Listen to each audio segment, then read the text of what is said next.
"Get away from my car!" the Mafia boss snarled at the homeless woman with tangled hair, not knowing this stranger was about to save his $3.8 million hypercar and pull him out of an assassination plot. Smoke poured from the engine of the Koenigsegg Jesko Absolute in Chicago's West Side Industrial District. Alexander Kane, the most powerful crime lord in the city, frantically dialed his phone. No answer. His bodyguards were 20 minutes away. The crowd grew larger. The proprietary engine, unfixable outside the factory, continued its death rattle. He had 45 minutes to reach a meeting with rival bosses. If he didn't show, it meant war. "Sir, your twin-turbo cooling system has a leak in the third bypass valve." The disheveled woman approached, hands raised slightly. Her clothes were torn, her backpack threadbare, but her eyes were razor-sharp. "I can fix it in 15 minutes. Alexander's finger hovered over the security number. How could this woman possibly know about technology so advanced that only 3 engineers in the world understood it? What hidden genius was standing before him? And why was she living on the streets? In the next 60 seconds, everything Alexander Kane believed about talent, worth, and judgment would shatter completely. Where are you listening from today? Drop a comment below and hit that subscribe button, because stories of satisfying like this one are just the beginning. Alexander let out a laugh, a dry, rasping sound that echoed through the deserted industrial district. "Crazy homeless lady," he said, looking Evelyn up and down with open contempt. "You expect me to believe a beggar understands technology that even Koenigsegg's engineering team needs years to develop?" Evelyn didn't flinch. She held her ground, sharp eyes fixed on the most powerful man in Chicago. "That blue-gray smoke," she said, pointing toward the engine that was groaning and shuddering, "means coolant is leaking into the combustion chamber. Not black smoke from fuel. Not white smoke from steam. Blue-gray. There's only one cause." Alexander froze. That was exactly the color he was seeing. "Your engine temperature right now," Evelyn went on, her voice calm, as if she were reading from a technical report, "is about 218 degrees Celsius and rising. You have 28 minutes before the engine dies completely." "Not 30. 28. Alexander looked down at the instrument panel. The number on the display read 217 degrees Celsius. His heart hit harder, one brutal beat. How did she know? He turned back to the ragged woman standing in front of him, his mind running at full speed. "Who sent you?" Alexander's voice turned cold, edged with danger. "Foster. This is his trap, isn't it? He wants me to miss the meeting." Evelyn gave a soft sigh. "If I wanted to hurt you," she said slowly, each word deliberate, "I'd only have to stand here and watch. Say nothing. Let you sit here waiting for a tow truck while the clock keeps ticking. I have no reason to come near you and put myself in danger." Alexander ground his teeth. Her reasoning held. If this were a trap, she wouldn't have needed to show up. She could have simply let him fail. The phone in his pocket vibrated. "Marcus.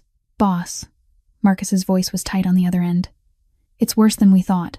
There's no replacement car within 30 minutes. The Maybach is on the north side of the city, and the Bentley's in the garage for maintenance." Alexander closed his eyes for 1 second. "What about the route back to headquarters?" "Blocked. Truck accident on the freeway. Police have it sealed off. At least another hour before it clears. Security? 15 minutes out before they can reach your location." 15 minutes. The meeting started in 40 minutes. Even if security arrived, they had no way to get him to the rendezvous on time if this car died. "Boss," Marcus continued, his voice dropping lower, "if you don't show, Foster will take it as a declaration of war. You know he's been waiting for this chance." Alexander knew. Daniel Foster, an old fox who'd been challenging his power for the past 2 years. He wouldn't miss a single sign of weakness. Alexander's absence would be an invitation to a bloody war. "I'll call you back," Alexander said, and ended the call, turning to Evelyn again. She was still standing there, patient, showing no fear, no nerves, as if she'd stood before hundreds of powerful, dangerous men before. "You have 2 choices," Evelyn said, her voice clear over the engine's strained groan. "You can call security to arrest me, wait for a tow, miss the meeting, give Foster the excuse he's been craving." She paused, looking straight into Alexander's eyes. "Or you can give me 15 minutes, and make the meeting on time." Silence stretched between them. Around them, the crowd kept murmuring, phones raised, recording. Alexander Kane, the most feared kingpin in Chicago, cornered by a homeless woman. He had no choice, and they both knew it. Alexander stepped closer, until only a few inches remained between them. He was nearly a head taller, his shadow spilling over her like a quiet threat. You have 15 minutes. His voice was low and dangerous, like the growl of a predator. Mess up anything, even a single screw, and you'll wish you were never born.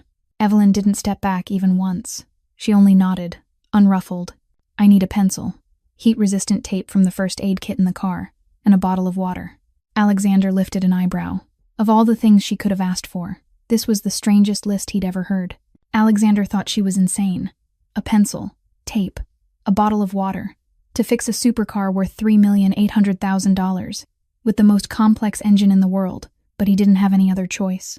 He opened the car door, took out the first aid kit and the bottle of mineral water, then pulled a pencil from the inside pocket of his suit jacket. Here, he said, tossing them toward Evelyn with undisguised skepticism. Evelyn caught them cleanly. Not a single word of thanks, not a wasted glance. She stepped to the front of the Koenigsegg and lifted the hood with the confidence of a surgeon walking into an operating room. Her movements were precise, decisive, not 1 second of hesitation. Alexander folded his arms and watched, half expecting her to fail, half consumed by curiosity about what she was about to do. Evelyn snapped the pencil and removed the graphite core. She set it on the windshield and used the bottom of the water bottle to grind it into a fine powder. The glossy black graphite flecks glittered under the late afternoon sun. Next, she tore off heat-resistant tape from the first aid kit, scraped the polymer adhesive from the back, and mixed it thoroughly with the graphite powder. The thick, black mixture became a dense paste. Graphite creates a nanocoating, Evelyn explained as she worked, her voice calm, as if she were lecturing students. It can withstand 800 degrees Celsius without breaking down. When it's combined with the polymer from heat-resistant tape, it forms a temporary seal that's extremely effective. She leaned into the engine bay, her eyes scanning the intricate system as if she were reading a familiar book. In a few seconds, she identified the exact leak point. It'll be enough for you to drive 150 kilometers to the authorized shop without any problem. Evelyn spread the mixture onto the leak point with millimeter precision. Alexander moved closer, watching her hands at work. They were calloused hands, nails cut short, stained with grime, the hands of someone who had lived on the streets far too long. But as they worked, those hands were steady, never trembling, as professional as any top engineer he had ever hired. The crowd around them started murmuring louder. Phones rose everywhere, recording the strange scene. A homeless woman repairing the most expensive supercar in the city with a pencil and tape. If this were a video online, no one would believe it was real. Evelyn kept working in focused silence. She checked the connections again, adjusted a few small valves, and finally lowered the hood. She straightened up and wiped her hands on her ripped jeans. It's done. Alexander looked at his watch. 12 minutes. She'd finished 3 minutes earlier than she promised. Start it, Evelyn said, her voice holding no arrogance, no triumph, just the plain weight of fact. Alexander got into the car, his hand hovering over the start button. Some part of him still waited for an explosion, waited for failure, waited for proof that she was only a lucky lunatic. He pressed the button. The engine roared, not the dying groan from before. A strong, perfect roar, full of life. No smoke, no abnormal shaking. The Koenigsegg Jesko Absolute had come back to life. Alexander stepped out of the car and faced Evelyn. This time, he looked at her differently, not with the contempt he reserved for a beggar, with the gaze of a man trying to decode a mystery that shouldn't be solvable. Who are you? The question left his mouth before he could stop himself. Evelyn rose, brushing dust from her knees. She met the eyes of the most powerful mafia boss in Chicago without fear, without a trace of submission. The person who designed this system. The answer hung in the air like an unexploded bomb. Alexander stayed silent for a long time, his mind processing at a breakneck speed. Then he stepped aside and opened the passenger door. Get in the car. We need to talk. Evelyn hesitated for a second. She knew getting into that car could change everything, or end everything. But she had lived on the streets of Chicago for 2 years. She had learned that sometimes the biggest opportunities come from the craziest risks. She got in the car. The Koenigsegg surged through the streets of Chicago, the engine roaring with full strength as if nothing had ever happened. Evelyn sat in the passenger seat upholstered in cognac-colored Napa leather, feeling a contrast so absurd it almost seemed unreal. The smooth hide of a seat worth tens of thousands of dollars cradled the thin frame inside her torn clothes. The scent of premium leather, walnut wood, and Alexander's expensive cologne mingled in the sealed cabin, colliding with the smell of the street, the smell of sweat, and the lingering odor of 2 years without shelter clinging to her skin. Evelyn knew she didn't belong here, but she didn't belong anywhere anymore. Alexander drove in silence for a while, his eyes occasionally sliding toward her through the rearview mirror. Then he spoke, his voice still cold, but with something added that sounded like genuine curiosity. Stanford or MIT? Evelyn turned to look at him, startled. Stanford. How did you know? The way you solved the problem, Alexander replied, his gaze fixed on the road ahead. There's method, there's structure, not something you teach yourself. Only the top schools teach people to think like that. Evelyn said nothing. It had been a long time since anyone had noticed that in her. A long time since anyone had seen anything beyond torn fabric and a wild tangle of hair. Velocity Motors, she began, her voice dropping. I used to be the head engineer of research and development. 2 engineering degrees, 5 patents in my name. I designed a breakthrough cooling system for high-performance engines, saving the company millions of dollars every year. Alexander didn't speak, but she knew he was listening, the way a man listens when he is collecting information. Then the CEO noticed me. Evelyn's voice tightened. Jonathan Price. He started paying special attention. Private dinner invitations. Hints about promotion if I were more flexible, if I knew how to please him. She paused, drew a deep breath. 2 years, and the wound still bled. I refused, flatly, clearly. I thought it was the right thing to do. A bitter laugh escaped her throat. 2 weeks later, I was accused of stealing designs and selling them to a competitor. The evidence was staged perfectly. Fake emails, fake bank transactions, fake witnesses. Everything pointed at me. Alexander kept driving in silence, but his hands tightened on the wheel just a little. No one believed me, Evelyn continued, her voice now no more than a whisper. Co-workers turned their backs. Friends disappeared, and my family in Nebraska. She stopped, swallowing hard. They called and asked if I really did it. They didn't say they believed me. They just asked, and that was the answer. A heavy silence settled over the car. I was fired, sued. The reputation I built over 10 years was destroyed in 10 days. My life savings went to lawyers, but it wasn't enough to stand against the legal team of a billion-dollar corporation. In the end, I lost. Lost my job, lost my home, lost everything. For the past 2 years, I've been living on the streets of Chicago. She turned to Alexander, her eyes sharp with ice. And you know what? Price isn't just an ordinary CEO. There were rumors inside the company that he had a special connection to dangerous people. The money invested in Velocity Motors came from sources no one dared to question. Secret meetings with people no one dared to name. Evelyn saw it then, just a flicker, so fast it was almost impossible to catch. Alexander's eyes blinked once. His jaw hardened for a fraction of a second. Then that face returned to normal, cold and unreadable as frozen water. He knew something. She was certain of it. I don't need anyone's pity, Evelyn said, her voice turning hard again. I'm not telling you this to beg for anything. I just want to use my brain. To do the work I'm good at. To be seen for my ability, not my clothes. Is that too much to ask? The question hung in the air. Alexander didn't answer right away. He drove in silence a while longer, passing the high rises of the city center. Then finally he spoke. His voice was colder than ice, but something smoldered beneath it. Jonathan Price. He repeated the name as if he were tasting it. That name sounds familiar.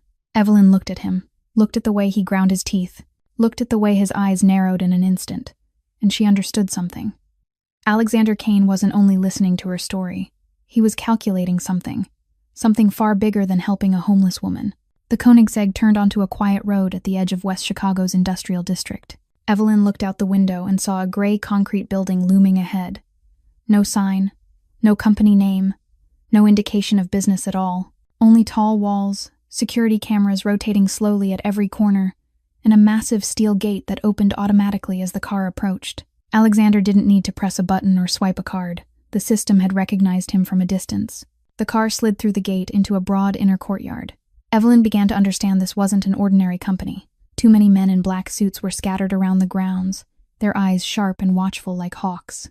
They stood still, but she knew they were tracking every movement. When Alexander stepped out of the car, everything changed. Those men straightened at once. Some dipped their heads, some shifted aside to clear a path. No one spoke. They only nodded as he passed. Absolute respect. Total obedience. Evelyn walked beside Alexander, feeling dozens of eyes settle on her. They went through the main entrance, where a biometric scanner waited, and 2 large guards stood watch. Alexander didn't slow down. The system automatically read his retina and unlocked the door. Inside, the hallway was wide, with polished black marble floors, crystal chandeliers, and expensive paintings. But the luxury couldn't hide the dangerous atmosphere that hung over everything. Evelyn began, her voice dropping. Mafia. It wasn't a question. It was a statement. Alexander didn't turn to look at her. He kept walking, his voice even. I'm a businessman. It's just that my line of business isn't in textbooks. They had just turned into another corridor when a tall man stepped out and blocked their path. Marcus Webb. Evelyn recognized him as the one who had called Alexander back at the industrial site. In person, Marcus was far more frightening. He was nearly 6'3", broad-shouldered, eyes cold as steel. Marcus looked Evelyn up and down, contempt undisguised, torn clothes, tangled hair, a worn, faded backpack. A homeless woman in the heart of the Kane Empire's power center. Boss, Marcus said, his voice rigid. Who is she? Why is she here? The person who just saved a $3,800,000 car with a pencil. Alexander replied coldly. Marcus didn't waver. We don't bring strangers into headquarters. That's the rule. She stays. That's an order. Alexander's voice wasn't loud, but it was steel. There was no room for argument. Marcus went silent for a second, jaw clenched. Then he nodded and stepped aside. But his eyes never left Evelyn. They went deeper into the building. Evelyn watched everything around her, her mind automatically analyzing out of old habit. Cameras at every corner, bulletproof steel doors, biometric locking systems. This wasn't a corporate office. It was a fortress. As they passed a room with a glass door, Evelyn caught a glimpse of a large screen inside. On the screen was a list with the heading Pending Accounts, and on the very first line, she saw it. J. Price, Velocity Motors. She stopped short. Her heart seemed to miss a beat. Jonathan Price, the man who had ruined her life. His name was here, inside the system of the most powerful mafia organization in Chicago. Alexander realized what she was looking at. Without saying a word, he placed a hand on her elbow and gently but firmly guided her forward. Evelyn didn't resist, but her thoughts were spinning. Price had ties to the Kane Empire. Everything began to make sense. The rumors about Velocity Motors' mysterious funding, the dangerous connections no one dared to mention. Price wasn't only a filthy CEO, he was doing business with the Mafia. Strangely, Evelyn didn't feel afraid. 2 years on the streets of Chicago had taught her too much. She had met every kind of dangerous person, from deranged addicts to cold-blooded thieves. Compared to nights alone in dark alleys, this place was almost paradise. And there was something else. Here, everything was clear. Alexander Kane was Mafia, and he didn't hide it. No pretense. No mask. Not like Jonathan Price with his brilliant smile and the knife hidden behind his back. They stopped at a room. Alexander opened the door and signaled for her to go in. Wait here. Evelyn stepped into a luxurious waiting room with leather sofas, a glass table, and a corner stocked with drinks. The door closed behind her. Through the wall, she could hear voices from the room next door. Several voices. Tense. Someone was speaking loudly, almost shouting. Something big was happening. And somehow, Evelyn knew she was about to be pulled into the center of the storm. Inside the meeting room, the air was thick, the way it gets before a storm breaks. Alexander sat at the head of a long table made of black oak, his back against a leather chair, his cold eyes sweeping across every face. He said nothing, yet the power radiating from that silence was more crushing than any spoken threat. Across from him, Daniel Foster sat with a triumphant smile he didn't bother to hide. Foster was the greatest rival of the Kane Empire, an old fox who had hungered for Alexander's throne for years. 4 other mafia bosses sat along both sides of the table, watching in silence like vultures waiting for a corpse. Rachel Nguyen, the organization's head of engineering, stood in front of a large screen with her face drawn tight. She was a woman in her 50s, salt and pepper hair pinned neatly back, eyes sharp, though now her worry was plain. Our secret transport system has been hacked, Rachel began, her voice trying to stay calm but unable to hide the strain. Millions of dollars in transactions have been exposed. Our routes are being tracked. Someone is selling our information to the outside. A whistle sounded from Daniel Foster's side. How interesting, he said, his tone dripping with sarcasm. Seems the Kane Empire isn't as untouchable as it used to be. Alexander didn't react. Not a single muscle in his face moved. Foster leaned forward, his smile widening. Maybe it's time for a change in leadership. If a man can't protect his own empire, how can he lead all of us? The room froze. Marcus stood behind Alexander, his hand already at his jacket, ready to draw a gun. Two of Foster's bodyguards tensed as well, eyes locked on Marcus. One small spark could turn this room into a battlefield, but Alexander still didn't move. He looked at Foster with a calm so strange it was almost unsettling, as if he were looking at an ant trying to crawl up his shoe. "Whoever finds the source of the hack," Alexander finally said, his voice cold as ice, "proves their ability." Foster faltered. He had been waiting for anger, waiting for Alexander to lose control so he could escalate the conflict with a pretext. But this composure left him unsure how to respond. Alexander turned to Rachel. "Where are we?" Rachel swallowed. "We've tried for 3 weeks. We can't find it. The hacker is too good. They wiped their traces clean. My team of 20 has worked day and night, but we don't have a single lead." 3 weeks, Foster repeated, his voice full of contempt. "In 3 weeks, an enemy can sell enough information to destroy our entire operation. And the Kane Empire still hasn't found one clue." "Disappointing." Alexander didn't answer. Instead, his gaze shifted toward the glass door that looked out into the waiting area. And he saw her. Evelyn was sitting on the sofa, not worried, not restless the way anyone else would be if left alone in a mafia den. She was reading an old engineering magazine someone had forgotten on the table, her eyes focused as if she were in a library, not in the lair of killers. There was something about that calmness that caught Alexander's attention. She didn't belong in this world, but she wasn't afraid of it. She had repaired his car with a pencil and tape in 12 minutes. She was the engineer who had designed the cooling system for supercars. She solved problems no one else could solve. The idea formed in Alexander's mind like a bolt of lightning. "Bring the girl from the waiting room in here," he ordered. A deadly silence fell over the room. Everyone looked at Alexander as if he had grown another head. Rachel was the first to speak. "That homeless girl? You can't be serious." Marcus stepped forward. "Boss, this is a confidential meeting. We can't. I won't repeat myself a second time." Alexander's voice wasn't loud, but it cut through every objection like a sharpened blade. Marcus closed his mouth. Rachel fell silent. Even Foster's triumphant smile vanished for the moment, replaced by undisguised curiosity. Marcus nodded and went outside. A few seconds later, the meeting room door opened. Evelyn walked in. She stood there in torn clothes, her hair a tangled mess, the worn old backpack still slung over her shoulder. Facing her were the most dangerous men in Chicago, mafia bosses with hands stained by the blood of hundreds. They looked at her with contempt, suspicion, even hostility. But Evelyn didn't tremble. She stood straight, her sharp eyes sweeping the room once, then stopping on Alexander, ready for whatever came next. Daniel Foster was the first to break the silence. He laughed, a bright, crisp sound that rang through the tense room. "Kane hires beggars as advisors now?" He turned to the other mafia bosses, his voice thick with mockery. "The empire really is collapsing. I didn't think I'd live to see the day come this soon." A few snickering laughs rose from around the table. They looked at Evelyn the way you look at a joke, a humiliation in a room built on power. Evelyn stood still, unmoved. She was used to contempt. 2 years on the streets had taught her how to let it slide off, like water on a lotus leaf. Alexander didn't bother answering Foster's provocation. He only turned to Rachel and spoke sharply. "Show her the system." Rachel stared at Alexander as if her boss had lost his mind, but she didn't dare argue. Reluctantly, she pressed a few buttons on the control panel. The large screen displayed a schematic of the Kane Empire's transport system, complex lines of code running along the secret routes. Evelyn stepped closer to the screen. She said nothing, only stood there, her eyes moving across each line of code, each node in the system. 1 minute passed, 2 minutes, 3 minutes. People began shifting in their seats, trading doubtful looks. 4 minutes.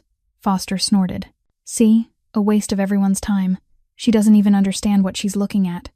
Evelyn remained silent. Her eyes kept moving across the screen, processing information at a speed no one in the room could comprehend. 5 minutes. Then suddenly, she turned away. Without looking at anyone, she walked straight to the whiteboard in the corner, picked up a marker, and began to draw. In 2 minutes, Evelyn recreated the entire system diagram on the whiteboard, without glancing back at the screen, completely from memory. And her diagram was more accurate than the original, more detailed, clearer. Rachel's eyes went wide, her mouth falling open. "These are 3 security vulnerabilities you missed," Evelyn said, circling 3 points on the diagram. Her voice was calm, as if she were lecturing first-year students. "The first vulnerability is at the main gateway, missing 2-factor authentication. The second is at the connection point between the internal system and the external server. And the third, the most serious, is an old API that was never disabled from the previous version. That's exactly how the hacker got in. She drew an arrow cutting through the 3 points. They enter through the old API, move laterally through the second vulnerability, and pull the data out through the gateway. Simple, efficient, almost no trace. Rachel stepped forward, eyes locked on the whiteboard. You found in 5 minutes what my team of 20 took 3 weeks. She couldn't finish the sentence. The entire room sank into absolute silence. The scoffing laughter was gone. Daniel Foster wasn't smiling anymore. His face hardened like stone. The fix is simple too, Evelyn continued, not noticing, or not caring, about the shock around her. She added a few more lines to the board. Disable the old API, implement two-factor authentication on the gateway, and set up a new firewall at the connection point. It can be done in 24 hours, if your team works efficiently. She set the marker down and turned to face the room. But there's one more problem. It felt as if the air had been pulled out of the room. The hacker's code style, Evelyn said slowly, is very distinctive. Like a personal signature. The way they write loops, the way they handle exceptions, the way they comment. This isn't an outside contractor. This person knows the system from the inside. She looked straight into Alexander's eyes. I suspect there's a mole. Someone in this organization. Deadly silence. The 4 Mafia bosses around the table suddenly looked at one another with suspicion. Rachel turned pale. Marcus's hand went to his jacket, his instinctive vigilance snapping into place. Alexander looked at Evelyn. This time, he didn't see her as a filthy homeless woman. He saw her as she truly was. A genius. A fighter who had survived hell without letting it break her. A woman who bowed to no one and nothing. The corner of his mouth lifted, just slightly, almost imperceptibly. But for the first time during this tense meeting, the stone face of Alexander Kane showed an expression. Marcus stood behind him and saw it. He frowned, startled. In 15 years working for Alexander, he had never seen the boss show emotion like that in front of anyone. Daniel Foster stood up, his chair screeching against the stone floor. The triumphant smile had vanished completely from his face. Maybe I underestimated you, Kane, he said, his voice stretched tight as a wire. He moved toward the door, his 2 bodyguards close behind. But before he left, he paused and looked back at Evelyn. That look held no contempt now. It was calculating, dangerous, like a snake measuring its prey. Then he walked out, the door slamming behind him. Evelyn knew what that look meant. She had just made herself a target for one of the most dangerous men in Chicago. But she didn't regret it. For the first time in 2 years, she felt her mind being used the way it was meant to be used. After the meeting, Marcus led Evelyn to a room on the top floor of the building. He didn't speak. He only opened the door and stepped aside. Evelyn walked in and went completely still. The room was bigger than the apartment she used to rent back when she was a chief engineer. A king-size bed with pearl-colored silk bedding, deep red velvet curtains, glossy walnut floors, and a white marble bathroom with a bathtub large enough for 3 people. On the bed, a set of clean clothes had been laid out. Evelyn picked them up and realized they were exactly her size. Someone had prepared this. Someone had noticed. The door closed behind her. Evelyn stood alone in the lavish room, feeling as if she were dreaming. She walked into the bathroom and turned on the shower. Hot water poured down. For the first time in 2 years, she felt hot water running over her skin. Not cold water from a public faucet. Not rainwater seeping through a makeshift shelter. Real hot water, with fragrant soap and gentle shampoo. Evelyn cried. Not from sadness. From being clean. From the fact that for 2 years she had forgotten what this feeling was like. She stood under the shower for a long time, letting the water wash away the layer of dirt, the layer of exhaustion, the layer of humiliation from the months of living on the streets. When she stepped out, she stood before the mirror and saw herself. Not the homeless woman everyone had been seeing, but Evelyn Carter, an engineer, a genius, the woman she had been before Jonathan Price destroyed her life. Then she noticed something.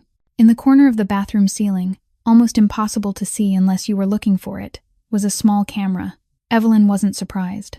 This was Mafia headquarters. Of course they watched everything. But a question slipped into her mind. Was Alexander watching her, or someone else? A faint unease ran along her spine, but she pushed it away. She had survived 2 years on the streets of Chicago. A few cameras didn't scare her. An hour later, there was a knock at the door. Marcus stood outside, his face still cold as stone. The boss wants to see you. Dinner. Evelyn followed him to a private dining room. The room was smaller than she expected, warm with candlelight and a table set for only 2 people. Alexander was already seated, no longer in a suit, but in an open-collar black shirt. He looked less frightening, yet the undeniable authority still clung to him. The food was arranged on the table. Wagyu steak, roasted vegetables, expensive red wine. Evelyn looked at the plate in front of her, her stomach tightening with hunger. This was the best meal she had seen in 2 years.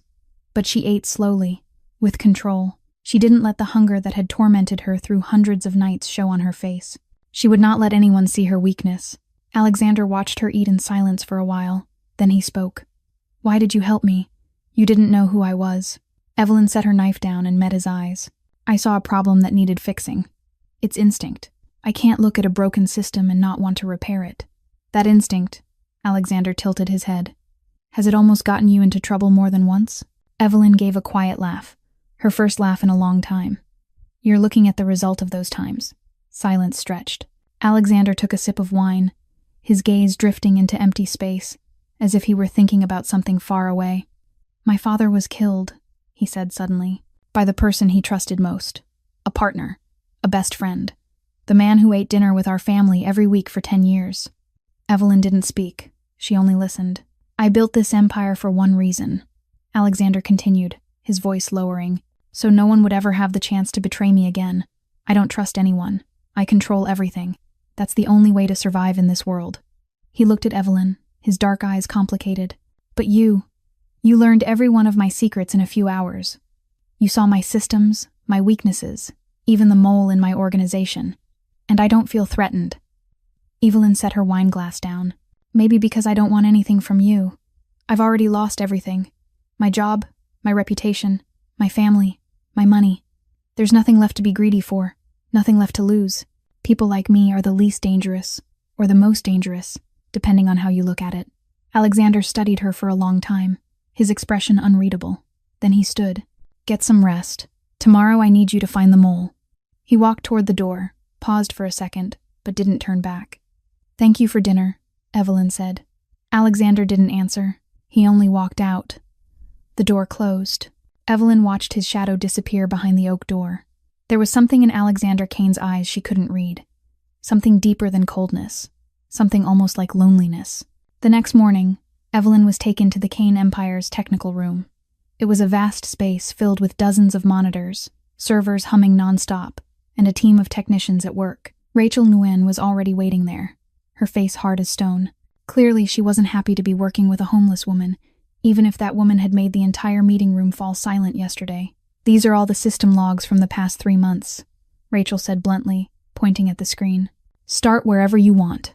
Evelyn didn't care about the attitude. She pulled out a chair, sat down, and began to work. An hour passed in silence. Evelyn drilled into every line of code, every log file, every abnormal pattern. Rachel stood behind her, arms crossed at first, watching with open skepticism. But little by little, she began to lean forward, her eyes tracking what Evelyn was doing. "Where did you learn to analyze like this?" Rachel finally asked, her voice no longer cold, replaced by real curiosity. Evelyn didn't look up, her eyes still locked on the screen. 2 years on the streets. Nothing but time and library books. When you've got nothing left to lose, you've got a lot of time to think. Rachel went quiet for a moment. "I'm sorry about my attitude earlier." "No need," Evelyn said. "I'm used to it." She kept working, digging deeper into the hacker's patterns. There was something familiar in the way this person wrote code, the way they handled variables, the way they named functions, the way they commented, like an invisible signature only people in the field would recognize. Then, suddenly, Evelyn shot to her feet, her eyes wide. "No," she whispered. Rachel stepped closer. "What did you find?" Evelyn didn't answer right away. She opened more files, compared them, cross-checked them. Her heart beat faster with every passing second. She knew this coding style. She'd seen it before. At Velocity Motors. This was exactly how Jonathan Price's technical team wrote code. She had reviewed thousands of lines like this when she was chief engineer. There was no mistaking it. "The mole has ties to Velocity Motors," Evelyn said, her voice trembling slightly with rage. "To Jonathan Price." Rachel went pale. "Are you sure?" Evelyn didn't answer. She went deeper, searching for more proof. And what she found was far more horrifying. This wasn't only about selling information. There was a plan. A detailed plan hidden inside encrypted code segments. Evelyn decoded it in a few minutes and felt the blood turn cold in her veins. Target: Alexander Kane. Time: tonight, during the meeting with Daniel Foster. Method: an explosive device attached inside the car. They were going to kill him. Tonight. "Oh my God," Rachel blurted when she saw what was on the screen. Evelyn didn't have time to panic. She kept tracing. The code had been uploaded from an internal device, which meant from inside this building. She traced the IP address, identified the device, and finally found the user's identity. Victor, Alexander's close protection guard for 5 years. The man who was inside this building. Right now. Evelyn sprang up from the chair. "Where is Alexander?" Rachel pointed down the hall. "The meeting room. He's preparing for tonight's meeting. But you can't go in. It's a closed meeting." Evelyn didn't hear the rest. She was already running, cutting through the corridor as fast as her legs could carry her. Her heart hammered in her chest. 3 hours. Only 3 hours left before Alexander stepped into a car carrying a bomb. She reached the meeting room door and was stopped. Marcus stood there like a steel wall, his face blank. "No one goes in. I need to see Alexander. Right now. It's a closed meeting. Go back to the technical room." Evelyn looked straight into Marcus's eyes. "Alexander will die tonight if you don't let me in." Marcus didn't move. "You think I'm going to believe?" "Victor," Evelyn cut in. "Alexander's guard. He's the mole. He's working for Jonathan Price and Daniel Foster. There's a bomb in Alexander's car. It'll be triggered when he gets to the meeting point with Foster tonight. This is the schedule." She held out her phone, the screen showing what she had found. "This is the method. This is the proof. And Victor is in this building. He could be waiting for the chance to finish the job." Marcus stared at the phone screen. With every line he read, his face grew paler. He'd worked with Victor for 5 years.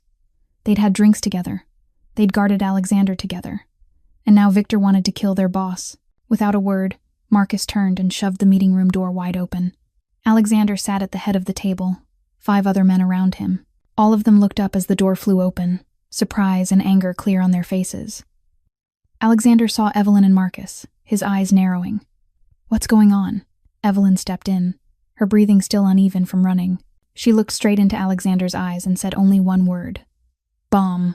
The meeting room fell into a deadly silence after that word. Evelyn stepped forward, her voice fast and clear, like a military briefing. "Victor, your close protection guard for 5 years. He's the mole, working for Jonathan Price and Daniel Foster. The plan is to plant a bomb in your car, trigger it, when you reach the meeting point with Foster tonight. 3 hours left." She looked straight into Alexander's eyes. "And he's downstairs, right now."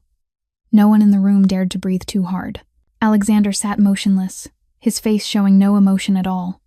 Only his eyes, those eyes darkening like a sky before a storm. "Marcus," his voice was ice cold, "bring Victor up here.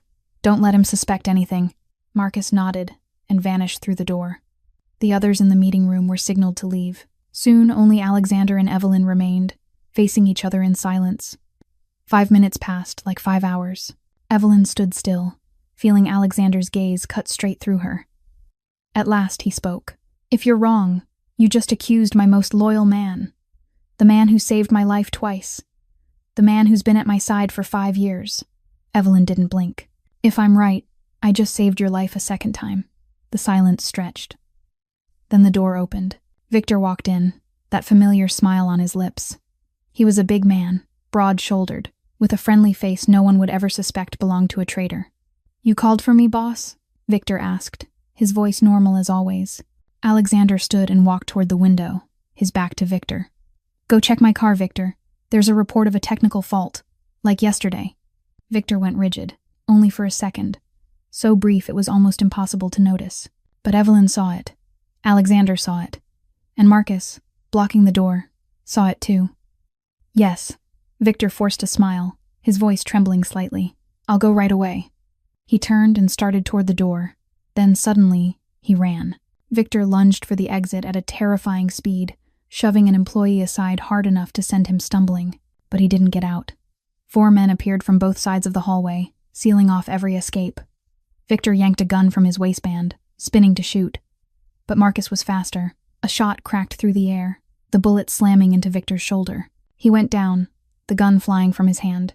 Within seconds, Victor was pinned to the floor, his hands cuffed behind his back, blood streaming from the wound in his shoulder. They dragged him into the meeting room and threw him into a chair. Alexander sat across from him, only a yard away. His voice was calm in a way that was terrifying, like he was talking about the weather. "Who hired you?" Victor spat onto the floor, his eyes full of hatred. "You're going to die, Kane. Sooner or later. You can't live forever." Alexander didn't react. He only watched Victor with eyes as cold as ice, waiting. "I'll ask again. Who?" Silence stretched. Victor tried to look tough, but sweat had already started to bead on his forehead. He knew what waited for traitors in this world. Alexander signaled to Marcus. Marcus stepped forward and drew a knife from his belt. The blade gleamed under the light. "Wait!"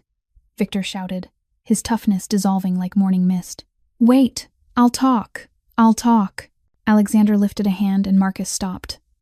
Victor panted, his eyes darting wildly. "Daniel Foster. He wants you dead so he can take territory. He paid me $500,000 to do it." "Who else?" Victor swallowed. And Jonathan Price, the CEO of Velocity Motors." Evelyn stood in the corner of the room, feeling as if someone had just punched her in the chest. "Price wants you dead," Victor went on, his voice shaking. "Because you know too much about the money laundering. He's used the Kane Empire to launder money for 5 years, hundreds of millions of dollars. Now he wants to clean up the witness." Deadly silence filled the room. Alexander turned and looked at Evelyn. She stood there, her face bloodless, her eyes rimmed red. "Jonathan Price," Alexander said slowly, "the man who destroyed your life, the man who framed you, fired you, pushed you onto the streets, the same man who's trying to kill me." Evelyn felt her knees go weak. For 2 years, she had thought her tragedy was random, bad luck, fate. But no, it was all connected. Price wasn't only a sexual predator who had been rejected. He was a criminal laundering hundreds of millions of dollars in dirty money, and she had accidentally known too much. "Everything," she whispered, her voice catching. "Everything is connected." Victor was dragged away, leaving a streak of blood across the black marble floor. Alexander stood by the window with his back to Evelyn, staring out at the city of Chicago sinking into sunset. The silence stretched like a taut wire, pulled so tight it was about to snap. At last he spoke, his voice cold as steel. "Give me 24 hours. Price will disappear from the face of the earth." Marcus nodded from the corner of the room. "I've got people in Detroit. Clean. No trace." This was how Alexander Kane always solved problems. Fast. Efficient. Deadly. In his world, enemies weren't allowed to exist long enough to become threats. No. A single word rang through the room. Alexander turned, his eyes narrowing. In 15 years of building his empire, no one had dared say that word to him. "What did you say?" Evelyn stood straight, facing the most dangerous mafia boss in Chicago without trembling. "If you kill Price, he dies as a respected businessman. A tragic accident, a mysterious disappearance. No one knows the truth. His family will mourn him, the press will write tributes, and the world will keep thinking I'm a thief." Alexander fell silent.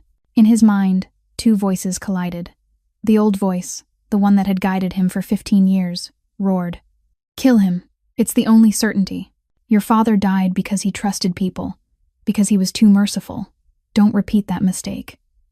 But there was another voice, smaller, unfamiliar, his father's voice from long ago, when he was still alive, when he taught him that real strength wasn't violence. "You can kill anyone you want," his father used to say, "but it won't make you stronger. It will only make you lonelier." His father was dead, betrayed by the man he trusted most. So what did mercy mean? Or did his father die because he trusted the wrong person, not because he trusted at all? "I want him to die in humiliation," Evelyn continued, her voice trembling slightly as emotion surged. "I want the world to know he's a sexual predator, a liar who framed people, a money launderer. I want his family to look at him the way my family looked at me. I want his children to feel ashamed carrying his name. I want him to live long enough to watch everything he built collapse in front of him." She stepped closer, her eyes red, rimmed but dry. "That's real revenge. Not a clean bullet, but slow destruction, painful, public." Alexander said nothing. He only stood there, listening, his face unreadable while his eyes bored into her. "We have evidence from Victor," Evelyn said, her voice steadier now, like an engineer laying out a plan. "Money laundering transfers, links to Foster, a murder plot. We send it simultaneously to major media, the FBI, the SEC. We make everything public, including the frame job against me.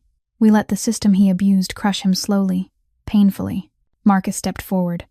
"Boss, that's risky. Price has good lawyers, connections. He could slip out.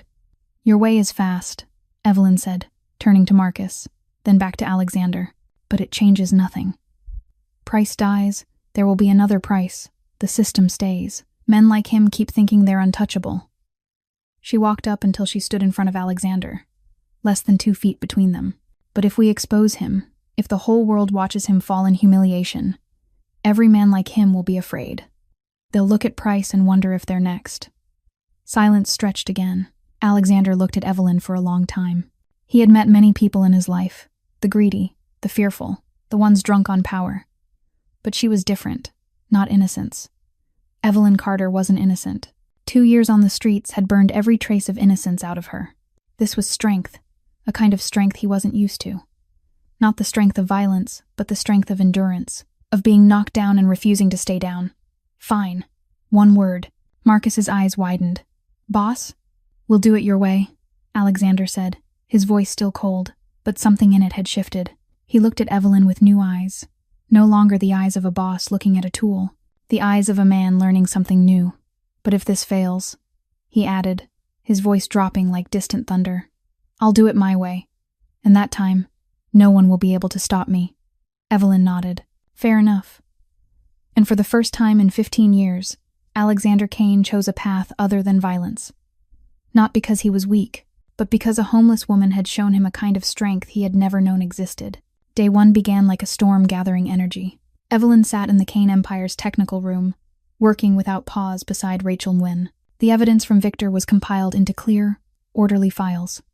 Money laundering transfers over the past 5 years, internal emails between Price and Foster, recordings of secret meetings.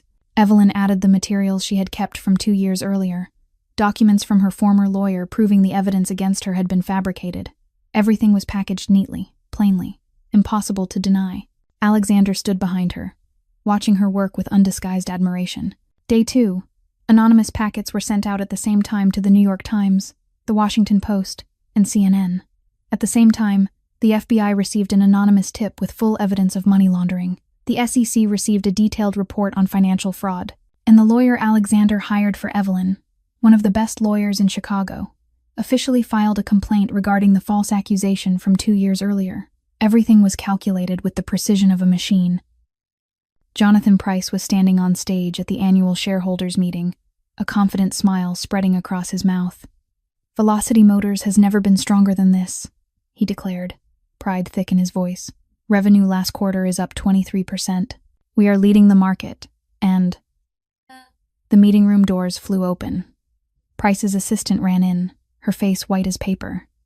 She leaned in and whispered into his ear, and the smile on Jonathan Price's face froze, then disappeared. The color drained from him as if someone had pulled the plug in a bathtub. Outside the Velocity Motors building, shareholders' phones began vibrating nonstop. The news spread like wildfire. Breaking news. Velocity Motors CEO, accused of large-scale fraud. Hundreds of millions of dollars money laundering ring exposed. Former employee cleared after 2 years.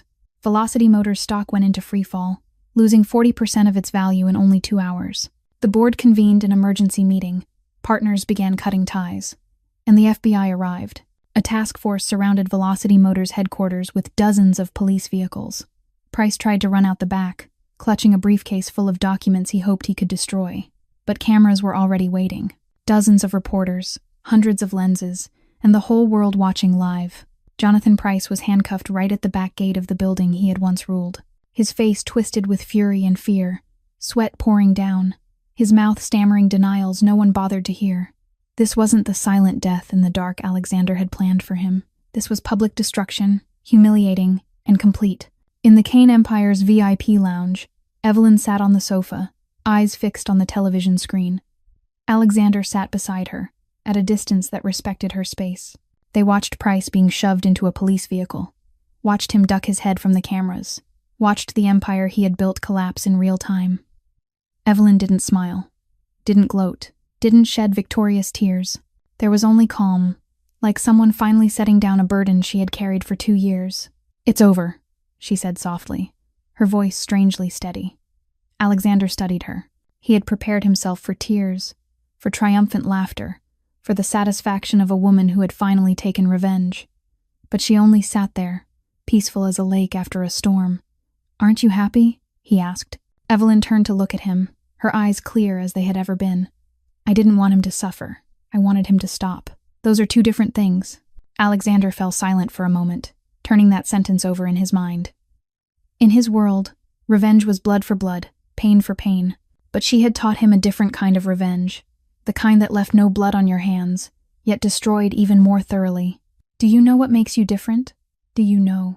Alexander said, his voice softer than usual. "You don't let hatred eat you alive." Evelyn looked back at the screen, where the news was still replaying footage of Price being escorted away. "I let it eat me alive long enough," she said. 2 years on the streets. Enough. A week passed like a dream.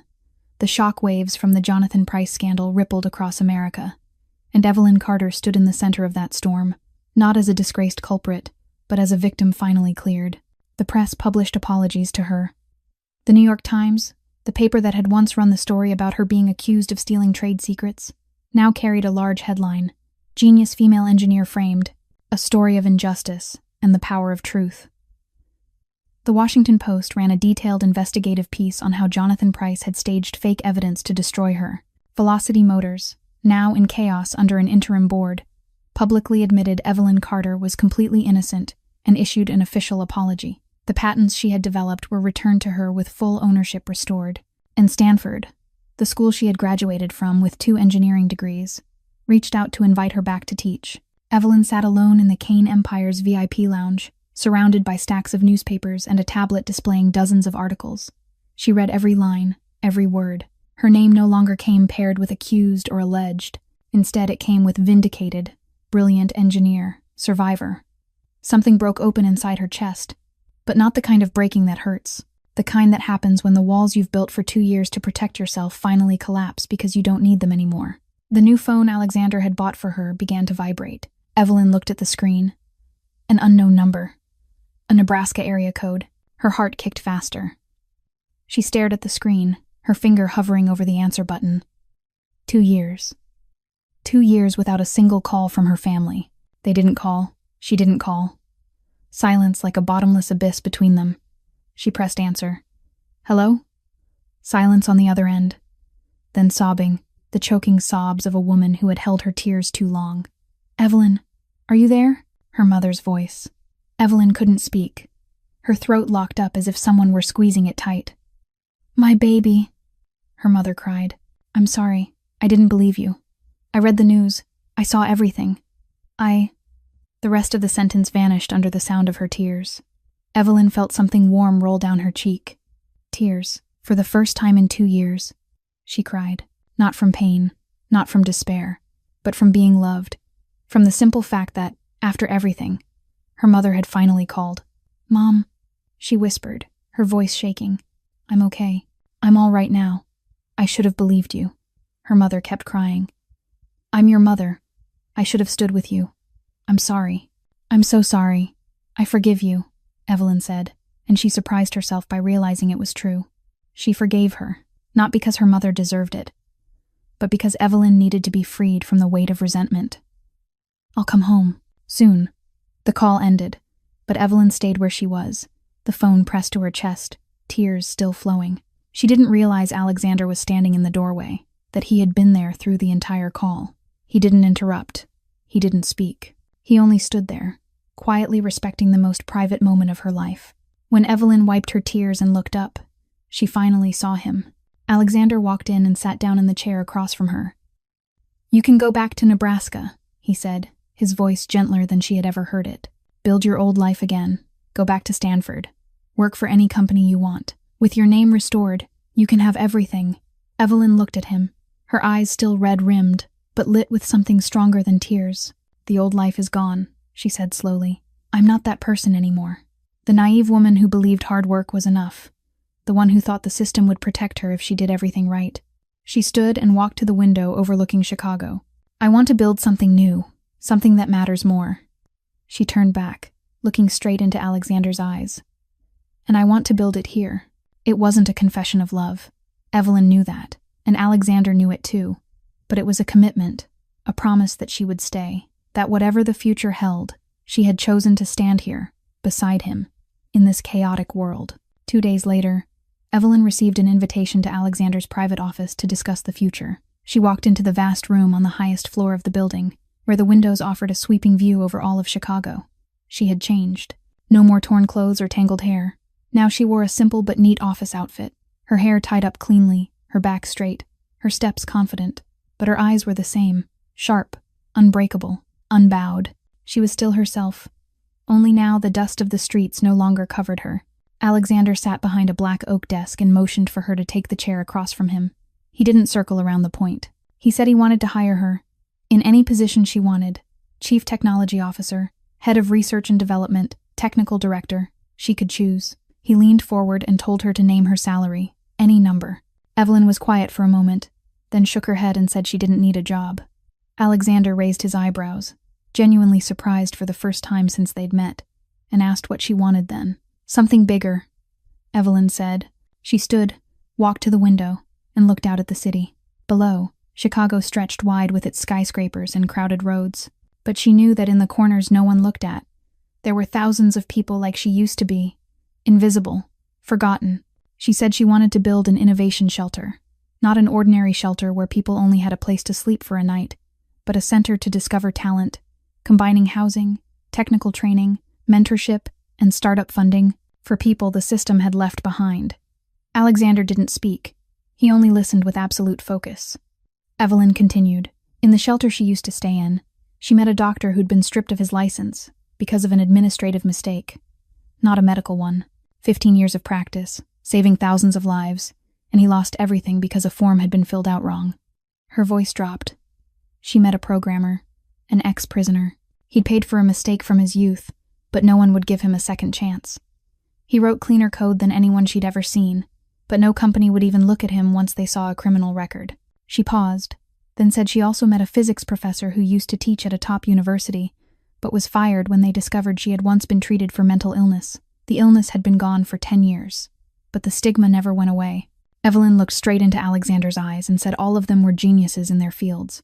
All of them were being wasted, sleeping on sidewalks, standing in line for charity meals, while the world kept complaining about a shortage of talent. She went back to the desk and pulled out a crumpled stack of papers from her bag.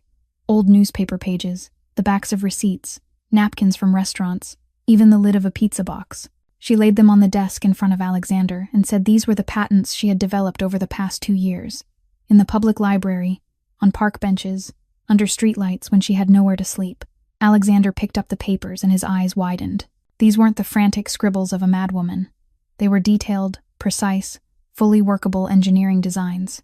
A new energy system that used waste heat from buildings. An AI cooling system that could cut electricity use for data centers by 50%. Quantum storage technology that could revolutionize data storage. He started to speak, then couldn't finish. She had done this while she was homeless, he asked. 5 patents, Evelyn said with a nod, worth an estimated $8 million if sold to major tech companies. She could sell them, get rich again from the beginning, live a comfortable life. She took the papers back from his hands and said that instead, they could use them to build something that changed the entire system. So people like her, like that doctor, like that programmer, like that professor, could have the second chance they deserved. She didn't blink as she told him she chose the second way. Alexander set his hand on the desk and stayed silent for a long time. Then he spoke slowly, as if he were trying to understand something beyond the limits of his own instincts. He said she didn't want money, didn't want power, didn't want revenge, even though she had every reason to hate the whole world, and he asked if she wanted to change the world. Evelyn answered that she wanted no one to go through what she had gone through. Her voice softer but still steady. She said her tragedy wasn't 2 years of homelessness. She survived that. The tragedy was that the world wasted her for 2 years, and kept wasting millions of others every day. How many inventions would never be created? How many diseases would never be cured? How many problems would never be solved? Because the people who could do it were lying on sidewalks, judged by their clothes instead of their minds. Alexander folded the papers and set them down. He looked at Evelyn with an expression she couldn't fully read. Respect for certain, but something else as well. He told her she knew what his organization was, she knew where his money came from, she knew his hands weren't clean.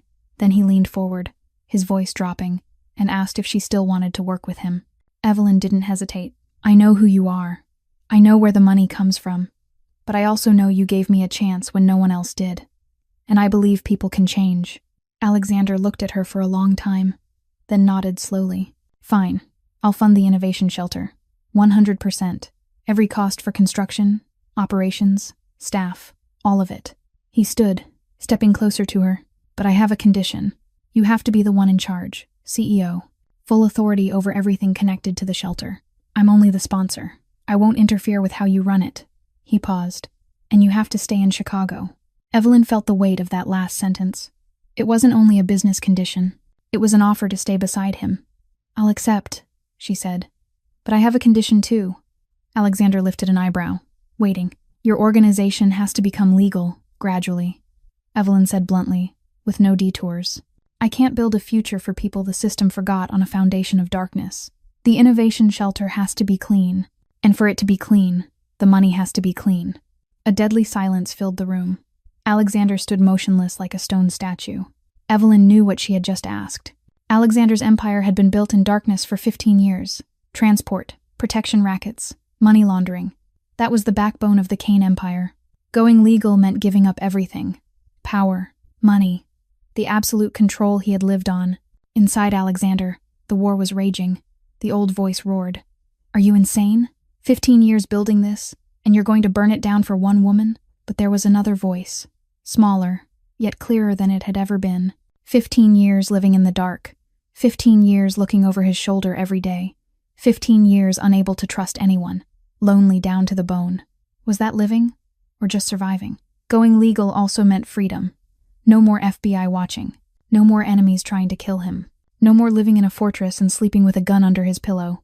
You're asking me to change everything, Alexander finally said, his voice deep and heavy. I'm asking you to build something better, Evelyn answered, not stepping back. You can keep going the same way. Rich, powerful, and lonely until your last day. Or you can try a different road, the road your father probably wanted you to take. Alexander flinched at the mention of his father. She had touched the weakest point in him, and she knew it. But it wasn't manipulation. It was truth. He walked to the window, his back to Evelyn, staring out at Chicago, sinking into dusk. Silence stretched. 1 minute, 2 minutes. Evelyn didn't push him. She knew this was the biggest decision of Alexander Kane's life. She would give him the time he needed. Finally, Alexander turned back, and something had changed in his eyes. Not as cold as before. Something softer, warmer. All right, he said, slowly. But we'll do it. Kane Foundation. That will be the new name. Legal. And the innovation shelter will be the first project. Evelyn felt as if someone had lifted a 1,000-pound stone off her chest. She stood and walked to the window beside him. Thank you, she said softly, for believing in me. Alexander turned to her, the distance between them only inches. Do you know you've changed me? He asked, his voice dropping. Before I met you, I thought strength only came in one form. Violence, control, fear. You showed me there's another kind of strength. Evelyn smiled faintly. You gave me a chance when no one else did. You saw me when the whole world only saw a homeless woman. We changed each other. They stood there, looking into each other's eyes, and the world around them seemed to stop. Then Alexander bent down, and his lips touched hers. Not an explosive, cinematic kiss. Gentle, soft, like a promise. Like two people who had walked through their own private hell and finally found each other on the other side. When they pulled apart, they were both smiling. No words needed. The innovation shelter will be built on the west side, Alexander said, his voice warmer than it had ever been. Right where I found you, where you used to sleep on the street. Evelyn nodded, her eyes shining. Rachel will be the technical advisor. Marcus will handle security. And you, Alexander took her hand, you'll be the CEO, and the woman beside me. They stood by the window, looking out at Chicago as the lights slowly came on in the sunset. The city glittered like a painting made of light. Chicago is beautiful at night, Evelyn said quietly. Alexander looked at her, a rare smile spreading across his mouth. For the first time, I noticed. 1 year later, the Innovation Shelter building stood tall on Chicago's west side, exactly on the spot where Evelyn Carter had once slept on the sidewalk during bitter winter nights. The modern building, with its gleaming glass facade reflecting sunlight, bore a large sign that read, Innovation Shelter, where potential becomes purpose. Today was the official grand opening.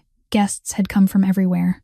The mayor of Chicago sat in the front row, Reporters from the biggest newspapers in America crowded together with cameras and microphones.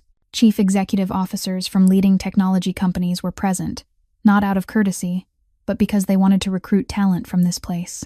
And most importantly, hundreds of formerly homeless people, along with their families, sat in the auditorium, faces radiant with new hope. Evelyn stepped onto the stage. She was no longer the ragged woman with tangled hair she had been back then. She wore an elegant gray suit, her hair neatly brushed, her presence confident, yet still carrying the humility that had become part of her. She was a respected chief executive officer, but she'd never forgotten who she used to be. 1 year ago, Evelyn began, her voice carrying through the hall. I slept on the sidewalk, just a few steps from here, right on the spot where this building now stands. She paused, letting the audience feel the weight of that sentence. I had 2 degrees from Stanford and 5 patents. But the world only saw my torn clothes. They saw a homeless person, not an engineer. They saw a problem to avoid, not a solution waiting to be used. She looked across the auditorium. Today, we change that. Not by giving someone a fish, but by seeing who they truly are, and giving them the chance to shine. Applause rolled like thunder. Evelyn smiled and introduced the first 3 residents of the shelter to step onto the stage. Dr. Michael Torres, who had once lost his license because of an administrative mistake, not a medical one, was now the medical director of Innovation Shelter. James Liu, the programmer and former prisoner whose application no company would even glance at, now had an app that Google had just acquired. And Professor Sarah Mitchell, who had once been fired because of stigma around mental illness, now taught 50 students every week. They stood there as living proof that potential never disappears. It only waits to be awakened. Alexander sat in the front row, looking at Evelyn with undisguised pride. The Kane Foundation was now Chicago's largest legal charitable organization. The underground operations had been significantly reduced. 60% of the empire had been legalized. He was changing, step by step, just as he'd promised her. On the large screen behind the stage, news headlines scrolled by. Daniel Foster had been arrested, his empire collapsing completely after losing Jonathan Price's support. And Price, the man who had destroyed Evelyn's life, was now serving a sentence of 25 years without the possibility of parole. Velocity Motors had gone bankrupt, its assets used to compensate victims. After the ceremony, when the crowd had dispersed, Evelyn and Alexander stood in front of the Koenigsegg Jesko Absolute, the same car that had brought them together a year ago.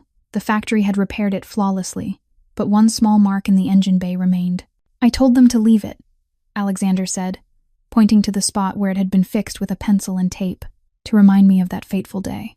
Evelyn gave a soft laugh, her fingertips brushing the trace of the past. What did you think that day when you saw me? She asked. That I was crazy or a scammer? Alexander looked at her, his eyes warmer than ever. That maybe the universe was giving me a second chance. A chance to trust someone. A chance to change. He let out a slow breath. I almost missed it. I almost called security. I almost never found out who you were. But you didn't, Evelyn said quietly. The best decision of my life. They stood together in silence for a moment. Evelyn thought about the numbers. 237 people had rebuilt their careers because of Innovation Shelter. 12 new patents had been registered by residents. The model was being expanded to 5 other cities, including New York, Los Angeles, Houston, Seattle, and Miami. The total value created for the economy was estimated at more than $50 million. But to her, those numbers mattered less than the faces. The smiles of people who had found hope again, the tears of families reunited. How many people out there are waiting for someone to truly see them? Evelyn asked, her voice distant. Too many, Alexander replied. That's why we keep going. They got into the car. Alexander started the engine, and the familiar roar rose up. The Koenigsegg glided through the streets of Chicago, heading toward the sunset, painting the horizon red. On the radio, the announcer's voice came through. Good news for those concerned about homelessness. Chicago's Innovation Shelter model is being considered for nationwide adoption after extraordinary success in its first year of operation. Evelyn looked out the window and smiled. The city shimmered in the late light, tall buildings reflecting the sunset, as if brushed with gold. Alexander took her hand and gave it a gentle squeeze. She turned to look at him, and in that moment, they both knew their journey was only beginning. Because sometimes, all a person needs is for someone else to see who they truly are. And sometimes, that someone is the person you'd never expect. Evelyn and Alexander's story wasn't only a story about love or redemption. It was a reminder that each of us can be someone's Alexander, the one who offers an opportunity instead of judgment. And each of us can also be Evelyn, the one who refuses to let hardship define her, the one who turns pain into strength to change the world. A person's value doesn't lie in the clothes they wear, the address they live at, or the balance in their bank account. Real value lives in intelligence, in heart, and in what a person can contribute to the world if they're given a chance. If this story touched your heart today, please hit the subscribe button on our channel, tap like, and share this video so more people can hear it. Every day, we bring you inspiring stories like this one. And now, we want to hear from you. How do you feel about this story? Have you ever been judged by your appearance instead of your real ability? Or have you ever been the person who offered someone else a chance when no one else did? Please share in the comments below.